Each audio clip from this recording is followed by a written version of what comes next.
మీ business ఏదైనా మీ ఊర్లో promotion చేయాలంటే అది సుమన్ టీవీతోనే సాధ్యం. ఇప్పుడే సంప్రదించండి. వైసీపీ ప్రభుత్వంలో మాత్రం చాలా అవినీతి జరిగింది. కేవలం డబ్బులు పంచడమే గానీ డెవలప్మెంట్స్ లేదని చెప్పేసి కూడా విమర్శ ఉంది. ఏ రోజు జగన్మోహన్ రెడ్డి అభివృద్ధి చేసినట్టు.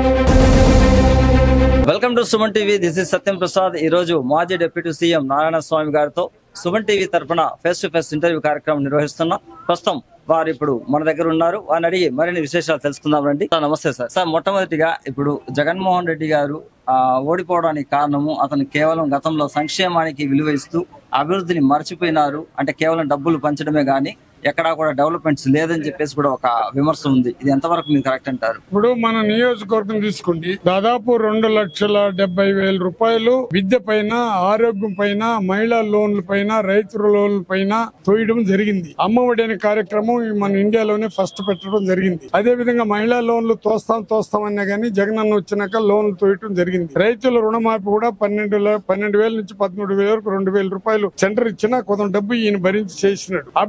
అభివృద్ధి కాలేదంటే నేను మీకు అందరికి కూడా చెప్తున్నాను, మన నియోజకవర్గానికి పెంచుకోండి. ఇంకే నియోజకవర్గం, జీడీ నెల్లూరు నియోజకవర్గాన్ని మీ ద్వారా దయచేసి నన్ను అడిగినారు కాబట్టి ఒక తూరి వెళ్ళిపోండి. ఎన్ని గ్రామాలు, ఎన్ని ఫారెస్ట్ క్లియరెన్స్ తెప్పించినాము, ఎన్ని రోడ్లు వేసినాము, ఎన్ని బ్రిడ్జిలు కట్టినాము. ఎగ్జాంపుల్ ఒకటి మాత్రం చెప్తుండా, మనం ఉడమల గుర్తి హై లెవెల్ బ్రిడ్జ్ కూడా ఏ విధంగా కంప్లీట్ అవుతుండదో చూడండి. అదే విధంగా టెంపుల్స్ ఎత్తుకుంటే కూడా హరిజన వాళ్ళ ఎప్పుడు ఎలక్షన్ పెట్టినా టెంపుల్స్ లేదంటే నన్ను అడిగిన హరిజన వాళ్ళ 145 గ్రామాల్లో 10 లక్షల రూపాయలు జగన్మోహన్ రెడ్డి ద్వారా, టీటీడీ వాళ్ళ ద్వారా మనం డెవలప్మెంట్ చేసి, అప్పుడు శ్రీనివాసులు మనకు మంత్రిగా ఉన్నాడు, ఆయన ద్వారా దాదాపు 140 గ్రామాలకి దళిత వాళ్ళకి, అంటే ఎస్సీ ఎస్టీ బీసీలకి ఇవ్వటం జరిగింది. ఓసీలకి 22 గ్రామాలు తీసుకుంటుంటాం.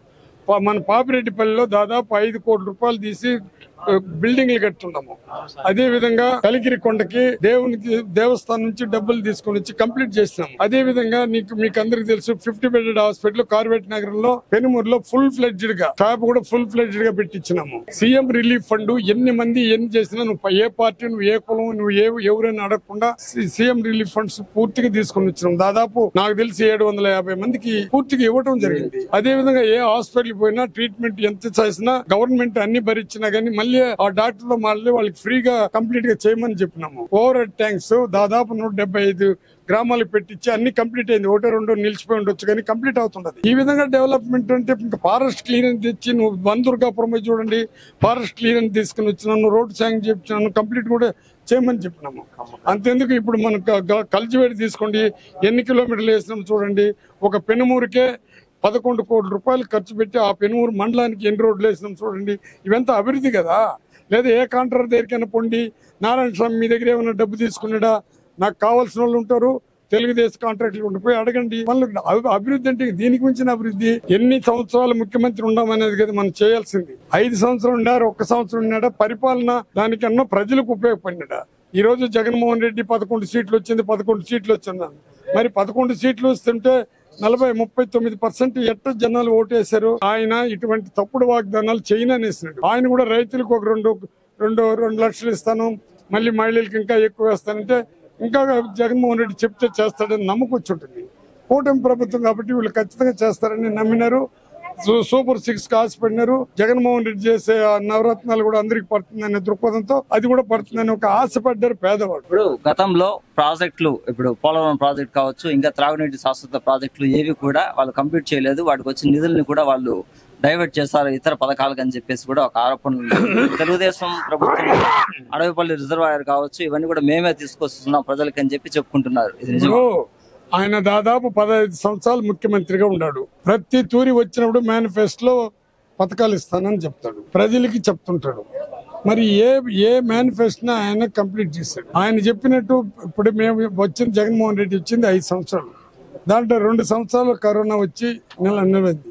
ఈ 3 సంవత్సరాల్లో ఎంత అభివృద్ధి చేశారు? ఇప్పుడు మీరు వచ్చారు కదా, కూటమి ప్రభుత్వం వచ్చింది కదా, 52 అడుగుల ఎత్తుని మళ్ళీ 41 ఎందుకు తగ్గించాలా?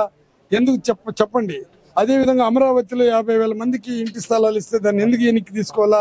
ఇవంతా 2 సెంట్లు వద్దు, నేను 1.5 సెంట్లు ఇచ్చాడు, పేదవాడు ఇల్లు కట్టుకోలేడు, నేను 3 సెంట్లు ఇస్తానంటే 3 సెంట్లు ఇచ్చి కట్టమని ఎవరు వద్దన్నారు? అభివృద్ధి లేదని ఏ రోజు వాళ్ళు జగన్మోహన్ రెడ్డి అభివృద్ధి చేసినాడని చెప్పగలిగినారు? రాజశేఖర రెడ్డి గారు ఉండేటప్పుడు జలయజ్ఞాన్ని ధనయజ్ఞాన్ని అన్నాడు. రాజశేఖర రెడ్డి ఫీజు రింబర్స్మెంట్ చేశాడు.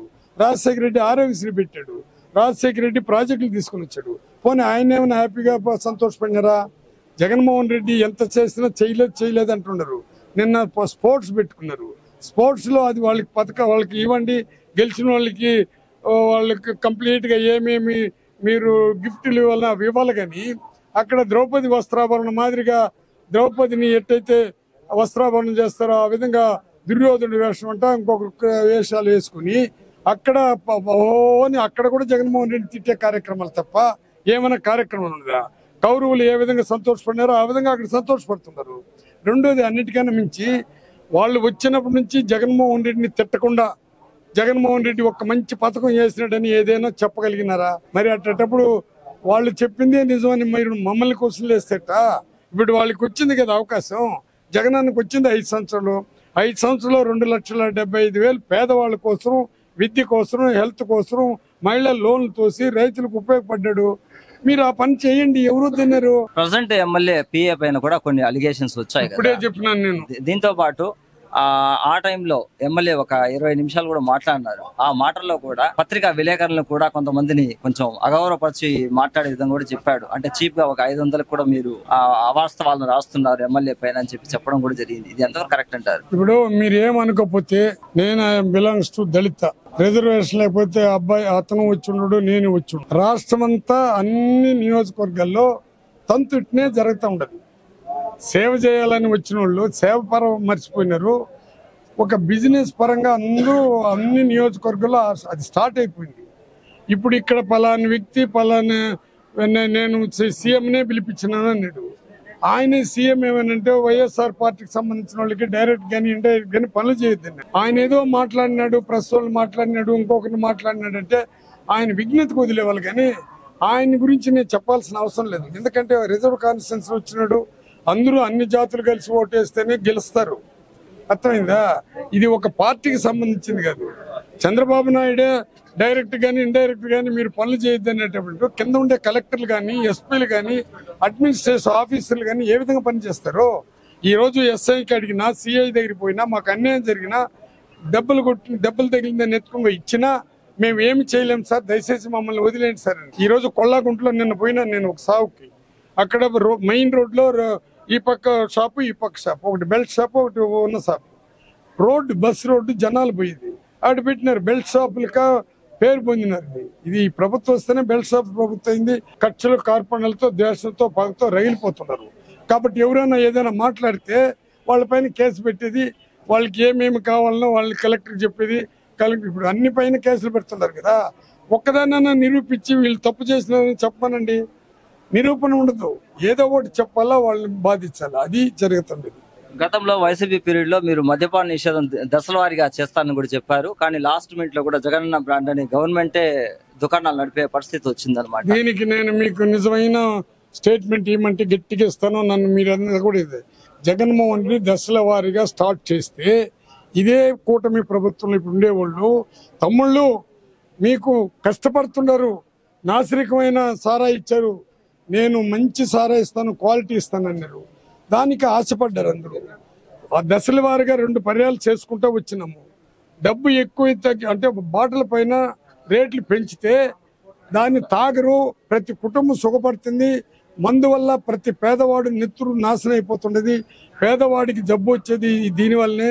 పేదవాడు ఈ మందు వల్లనే సర్వనాశనం అయిపోతుండని దృక్పథంతో ఒక ఆంక్షలు తీసుకుని వచ్చాడు. తెలుగుదేశం పార్టీ మేము ఎక్కడ అవినీతి జరగదు, తెలుగుదేశం పార్టీలో పారదర్శక పాలన చేస్తున్నాము, కానీ వైసీపీ ప్రభుత్వంలో మాత్రం చాలా అవినీతి జరిగింది. ఇందులో భాగంగా పెద్దిరెడ్డి రామచంద్రరెడ్డి గారు కూడా అటవీ భూములను కొంతవరకు మార్చుకున్నారని చెప్పేసి కూడా వాళ్ళు కూడా దాన్ని బయట పెట్టడం కూడా జరిగింది. ఇది కరెక్ట్ అంటారా? ఇప్పుడు పెద్దిరెడ్డి రామచంద్రరెడ్డి పైన వైఎస్ఆర్ పార్టీ లీడర్ల పైన అంతా కేసులు పెడుతున్నారు, అలిగేషన్ తీసుకొని వస్తారు.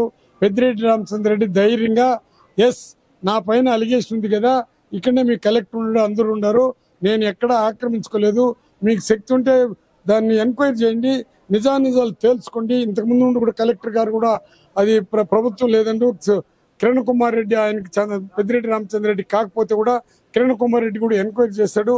ఎంక్వైరీలు ఏమీ తేలలేదు. మరి ఎంతసేపు పెద్దిరెడ్డి రామచంద్రరెడ్డిని చేస్తున్నారంటే ఇంకా ఖర్చులు కార్పణాలు పెట్టినప్పుడు పెద్దిరెడ్డి రామచంద్రరెడ్డి పైన కుప్పం నుంచి ఆయన రాయలసీమ అంతా బాగా తిరిగినాడు కాబట్టి కొంత కష్టంగా ఉంటుంది, బాధ ఉంటుంది. అదేదో పెద్దిరెడ్డి రామచంద్రరెడ్డి ఎక్కడన్నా భయపడి పరిగెత్తిపోయి స్టేట్మెంట్ లేకుండా నేను ఆక్రమించుకున్నాను, తప్పు అయిపోయిందని ఎక్కడైనా పరిగెత్తే మన పెద్దిరెడ్డి గురించి మాట్లాడాల్సిందే.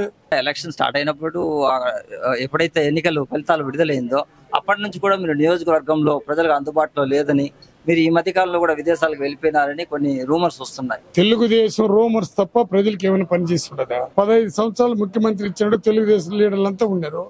రూమర్స్ తప్ప ఇంకేముండదు. నేను పోయింది డిసెంబరు 21వ తేదీ పోయినా. మా పాప మా కొడుకు డాక్టర్, మా అల్లుడు డాక్టర్ ఉన్నారు. ఆడికి పోయి వచ్చినా భయపడి పరిగెత్తి పురుషుడు తిరగలేదు. నేను తిరిగినట్టు సమితి ప్రెసిడెంట్ నుంచి ఇప్పటి వరకు ఏ గడప ఎక్కలేదు, నేను ఎవరితో మాట్లాడలేదు, ఏ సీఎం రిలీఫ్ ఫండ్ ఇప్పించలేదు, ఎవరికి నేను అందుబాటులో లేదు. నేను తిరిగినట్టు గడప గడప తిరిగి మేము ఈ పని చేసినాము, మేము చేసింది కరెక్టా కాదని ఇంటింటికి పోయి అడగమానండి. మీరు ప్రామిస్ చేశారు, అది ఇవ్వలేదు, మీరు పోలేరు. నేను ప్రతి ఇంటికి పోయినాను కదా. ఎలక్షన్ అయిపోయినా కూడా నేను దాదాపు 6 నెలల వరకు తిరిగినాను కదా. ఏముంది ఇప్పుడు? మీరు ఎంత ఏమంటారు? ఏం బా ఎలక్షన్ అయిపోయింది అప్పుడే మీరందరూ ఇటు మాట్లాడతారు, చంద్రబాబుని విమర్శిస్తారు, పార్టీని విమర్శిస్తారంటే మనం తిరగలేదు పోతే ఇట్టంటారు, పోతే అట్టంటారు. నేను ప్రజలతోనే ఉన్నాను. చచ్చిపోయేంత వరకు పేద ప్రజల కోసం తప్పిస్తాను, పేద ప్రజలకు పనిచేసే కార్యక్రమాలు చేస్తాను. 2029లో వైసీపీ ప్రభుత్వము మళ్ళీ అధికారంలోకి వస్తుందని కొంతమంది ఆశావాహాలు చెప్తున్నారు. మరి మీ విషయంలోకి వస్తే ఏమంటారు? ఇది ఆశ కాదు, ఆశపడే వాళ్ళు చెప్పేది కాదు. ఇది 100కి 100 పాలు నిజం. ప్రజలు మోసపోయినారు. ఇప్పుడు ప్రజలు తెలుసుకున్నారు. ప్రజల నిర్ణయాన్ని మనం భగవంతుని నిర్ణయంగా భావిస్తున్నాము. ప్రజల్లో కులము మతము పార్టీ లేదు.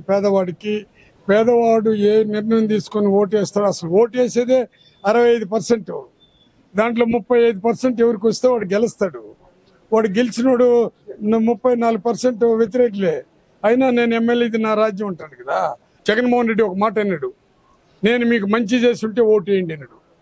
రేపు నేను మీకు మంచి చేసి ఉంటే ఓటు వేయండి అనే స్టేట్మెంట్ వీళ్ళు ఇవ్వగలుగుతారు? ఆ ఒక్క స్టేట్మెంట్ ఇప్పించండి. వైసీపీ ప్రభుత్వంలో పేద ప్రజల కోసం డీకేడీ పట్టాలను కూడా ఇవ్వడం జరిగింది. కానీ ప్రస్తుతం తెలుగుదేశం ప్రభుత్వం వాటన్నిటి కూడా వెనక్కి తీసుకుంటా ఉంది. ఇది ఎంతవరకు కరెక్ట్ అంటారు? నేను 72 నుంచి సందీప్ రెడ్డి అయ్యేంత వరకు అప్పుడు పోరాడి సిజిఎఫ్ సొసైటీస్ అని దాదాపు 30 సొసైటీలు పెట్టించినాము. దాంట్లో మనం గంగాధర నెల్లూరులోనే 6 సొసైటీలు ఏర్పాటు చేసినాము. అప్పుడే పట్టాలు ఇవ్వడం కూడా జరిగింది. దేవరగుడిపల్లి నుంచి అన్ని దగ్గర కనికాపురం అన్ని వరుసగా చేసినాము. వాటికి జగన్మోహన్ రెడ్డి గారు వచ్చినాక పాస్బుక్లు కూడా ఇవ్వడం జరిగింది. వాళ్ళు దాదాపు 30, 40, 40 సంవత్సరాలుగా సాగుబడి చేసుకుని వాళ్ళు బావులు పెట్టుకుని బోర్లు పెట్టుకుంటే వాళ్ళకి పాస్బుక్లు కూడా అక్కడక్కడనే కలెక్టరే పోయి జేసీ గారు పోయి కూర్చొని ఎవరెవరికి పాస్బుక్లు ఇవ్వాలని నీతిగా నిజాయితీగా ఉండే జేసీ గారు కలెక్టర్ గారు చేశారు. వాళ్ళకి పాస్బుక్లు ఇచ్చారు. దాన్ని వెనక్కి తీసుకుంటున్నారంటే దీనికి పేదవాళ్ళకి కడుపు కొట్టే కార్యక్రమంలో దీనికి మించిన ఘనత ఇంకా ఈ ప్రభుత్వానికి ఇంకేం కావాలి కానీ వాళ్ళకి వెంటనే ఆ పాస్బుక్లు ఇచ్చిన వాళ్ళకి వెంటనే తిరిగి పాస్బుక్లు ఇచ్చి ఆ పాస్బుక్ల వల్ల లోన్లు కూడా సొసైటీలో కానీ బ్యాంకులో కానీ లోన్లు తీసే కార్యక్రమాలు కూడా చేసినాము. దాన్ని నిర్వినియోగం ఎందుకంటే దళితులకు ఇచ్చింది, ఎస్సీ ఎస్టీ బీసీ మైనారిటీకి ఇచ్చింది సొసైటీలు, వాళ్ళు కడుపు కొట్టొద్దని నేను మళ్ళీ ఈ కూటమి ప్రభుత్వానికి విజ్ఞప్తి చేస్తున్నాను. వైసీపీ ప్రభుత్వం 2029లో అధికారం చేపడుతుందని ధీమా వ్యక్తం చేస్తున్నారు. జగన్మోహన్ రెడ్డిని 2029లో సీఎం చేస్తారని కూడా మాజీ డిప్యూటీ సీఎం నారాయణ స్వామి గారు ఘంటాపథంగా తెలియజేస్తున్నారు.